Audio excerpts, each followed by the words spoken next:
আসসালামু আলাইকুম। আমি নার্গিস চলে এসেছি। আমি আজ বানাবো কাবাব মশলা। তো তার জন্য নিয়ে নিয়েছি মৌরি, ধনে, জিরে, লং, দারুচিনি, জায়ফল, জয়িত্রী, এলাচ, আর নিয়েছি কয়েকটা তেজপাতা, শুকনো লঙ্কা, আর হচ্ছে স্টার মশলা, আর নিয়েছি কাসুরি মেথি। এগুলো দিয়ে আমি বানাবো কাবাব মশলা। তো একটা কড়া বসিয়ে দিয়েছে। এবার আমি এটাকে গরম করতে দিয়ে দেব।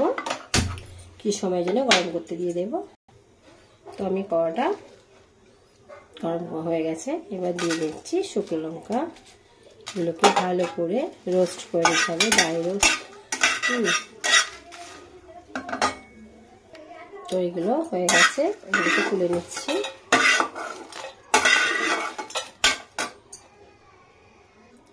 আর কয়েকটা তেজপাতা ভালো করে ভেজে নেব। তেজপাতাটা হয়ে গেছে, তুলে নিলাম। এবার দিয়ে দিব ধনেগুলো।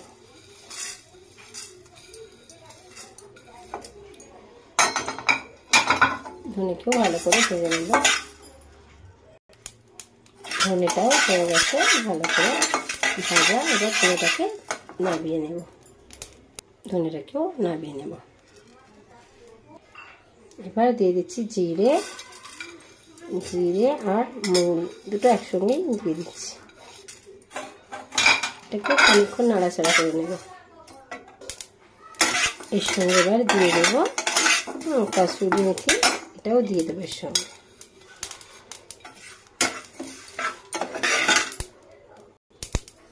এটাও হয়ে গেছে, এটাও নামিয়ে নেব।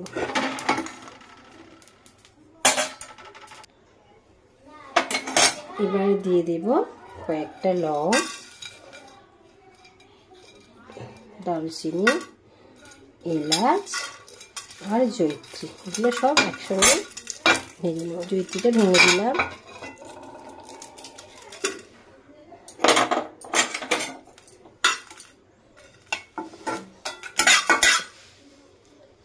এটাকে কিছুক্ষণ নাড়াচাড়া করে নেব। কিছুক্ষণ পর তুলে নেব। আর দিয়ে দেব দুটো স্টার দুটো দিয়ে দেব। আর দিয়ে দেবো জয়িত্রীটা। এগুলো আমারও ভালো করে ভেজে আমি ফেলে নেব। তো এগুলোকেও ফেলে নিচ্ছি। এগুলো সব মিক্সি জারে ঢেলে নিচ্ছে। এটাকে এবার মিক্স করে নেব। তো আমার কাবাব মশলা একেবারে পুরোপুরি রেডি। আমার কাবাব মশলা পুরোপুরি রেডি।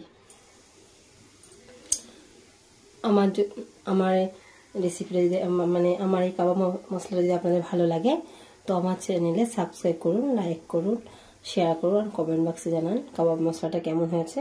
তো আপনারা ওইভাবে কাবাব মশলা বানিয়ে কাবাবও বানাতে পারেন, মাংসের যে কোনো কিছুই বানাতে পারেন, টিকিয়া কাবাব এগুলো করতে পারেন। তো আজকের মতো এতটাই। খোদা হাফেজ।